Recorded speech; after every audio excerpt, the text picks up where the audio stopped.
Então vamos ver aqui. A gente teve discutindo sobre essa carta aqui na introdução lá do convite, primeira carta aos Coríntios aqui. Então, eu vou falar de forma bem resumida aqui, né? Ele estava tendo problema lá de administração nessa igreja e ele estava organizando essa igreja, né? Colocando ordem na igreja. Então o que aconteceu lá nessa igreja?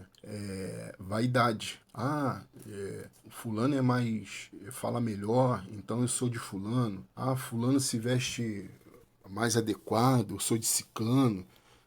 Fulano é mais bonito, eu sou dele. Então, o apóstolo, né, o gestor da igreja, vamos dizer assim, o gestor não, vamos dizer assim, como é que poderíamos chamar ele de tipo um tutor, né? O apóstolo dos gentios. Ele vai corrigir o pessoal dessa forma, olha só, eu apliquei, né, a minha Apolo, né, por caridade, por afetividade a vocês, né, por amor, né, a vocês, porque aprendeis de não ir além do que está escrito, não vos ensoberbecendo a favor de um contra o outro, ou seja, tá vendo? Fica bem claro aqui que não ir além e não favorecer ninguém, todos são iguais, né? Dentro dessa comunidade. Não que seja propriamente dito igual, assim, todo mundo é índio, vamos dizer, é uma tribo, não é isso. Todo mundo tem a mesma cor, todo mundo tem o mesmo gosto, não é isso. É em relação à governança da palavra de Deus. Ou seja, eu posso estar numa condição melhor do que a sua, né? Mas eu não vou te distratar porque você está vivendo essa situação. Porque poderia ser, eu me colocando no teu lugar, poderia se você poderia ser eu, ou eu poderia ser você. Não sei se eu fiz entender.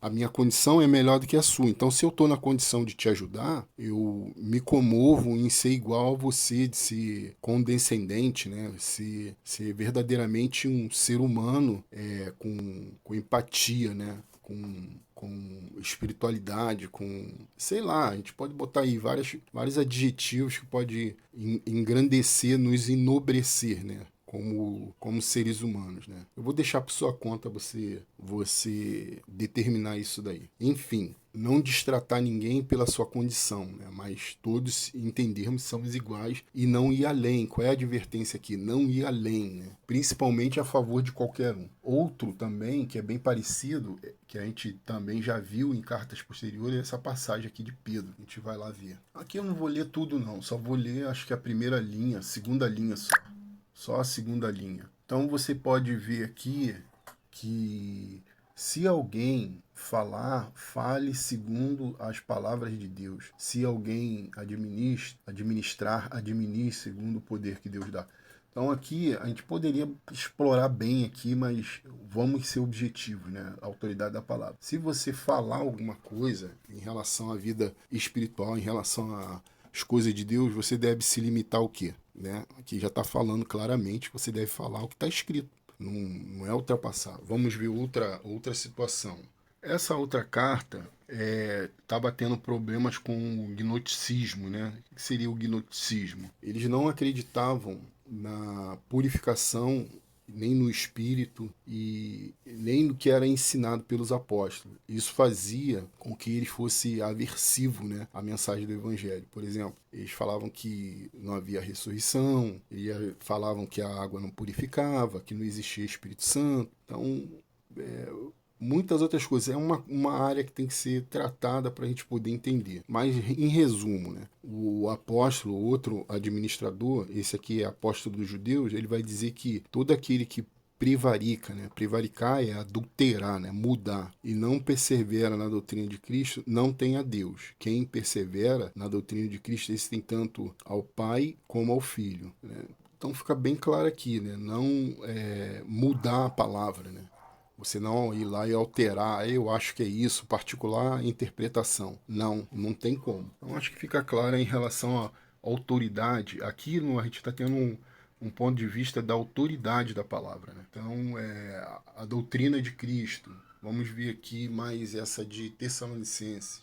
Mais uma vez, o apóstolo dos gentios tendo problema com gerenciamento de comunidade, né? Aí lá no contexto lá, ele vai falar esse trecho aqui, ó. Mas se alguém não obedecer a nossa palavra por esta carta, notai-o tal, e não vos mistureis com ele, para que se envergonhe. Então aqui ele está mostrando mais uma vez a autoridade do que é escrito, né? Ele escreveu não só essa carta, mas todas as outras, né? Como o livro de Mateus, João, você tem que se submeter ao que está escrito. Um senso, né? Tem um senso. Então aqui ele vai dar a autoridade da palavra escrita. Então, se não obedecer o que está escrito, então, infelizmente, né, a pessoa tem que ser envergonhada, né? E pode passar por uma vergonha até mais severa, né? Ao ponto de acontecer uma coisa até pior com a pessoa. E temos aqui essa última aqui que a gente vai encerrar aqui, né? A gente vai encerrar aqui em Salmos. Então o salmista, se eu não me engano, acho que foi Davi, o Salmo de Davi, né, ele vai dizer que a lei do Senhor é perfeita e refrigera a alma. Os testemunhos do Senhor é fiel e dá sabedoria aos simples. Então a lei do Senhor é perfeita. Né? Acho que vamos ficar só com essa linha só. Então a lei do Senhor é perfeita, ou seja, temos aqui a autoridade da palavra de Deus, né? A lei perfeita. Vou botar aqui, a lei é perfeita. Então vamos fechar aqui. Em outro momento veremos alguns mais porquês dessa palavra. Essa palavra ser, né? A autoridade única, ímpar. Como ponto inicial, vamos fechar por aqui o assunto da autoridade da palavra. Né?